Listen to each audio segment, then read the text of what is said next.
Karibu katika mfululizo wa makala maalum. Tuangaze kwa pamoja maendeleo na mafanikio chanya yaliyofanyika ndani ya halmashauri ya wilaya ya Mbeya DC, jimbo la Mbeya vijijini, na langu jina ni Godoni Kalulunga. Msimamizi wa makala hii ni afisa habari wa Mbeya DC, Bi Fatina Msangi. Ni miaka 4 sasa tangu Rais wa Jamhuri ya Muungano wa Tanzania, Mheshimiwa Dr. Samia Suluhu Hassan apishwe kuwa rais wa taifa letu la Tanzania. Tuanzie hapa. Hiki ni kituo cha afya cha mji mdogo wa Mbalizi. Kimejengwa kwa fedha za makusanyo ya ndani na michango ya wananchi. Kipo eneo la Utengule, kando na mahakama ya mwanzo ya Mbalizi na kituo cha polisi kipya cha Utengule ama Mbalizi. Kituo hiki cha afya kimejengwa ndani ya miaka 4 ya uongozi bora wa Rais Dr. Samia Suluhu Hassan. Kama ujuavyo, sekondari za kata zimetamalaki. Karibu hapa ni shule ya sekondari ya wasichana lake jina Garijembe. Inabeba wasichana wa kata zote 28 za halmashauri hii ya Mbeya DC. Ipo njia kwenda wilayani Rungwe na Kyela. Tazama, ujenzi huu unaendelea hapa. Majengo haya ni ya shule mpya kabisa ya sekondari ya Ihombe, kata ya Utengule Usongwe. Serikali ya Rais Samia Suluhu Hassan, kama wahenga wasemavyo, ukishikwa shikamana. Hapa serikali imeshikamana na wananchi wa kata ya Rwanjilo kwa kujenga shule hii ya sekondari ya Rwanjilo, barabara ya kwenda wilayani Chunya.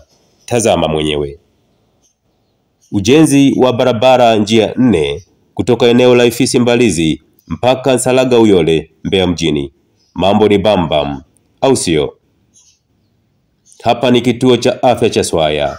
Kipo kata ya Swaya, kilomita kadhaa kutoka barabara kuu ya Tanzam, hasa eneo la Iyunga.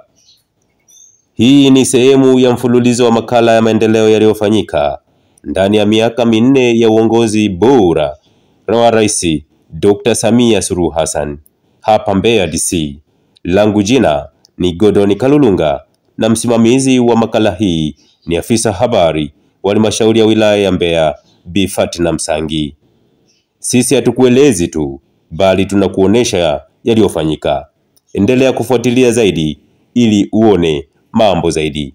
2025, 2030 ni ya Samia Suluhu Hassan. Tumetoa takriban milioni 706,888,000 na tuna jumla ya wananchi walionufaika 205 kwa mgawanyo ufuatao. Wanawake tunao 81, vijana watakaopata mkopo leo tunao 120, na watu wenye mahitaji maalumu tunao 4.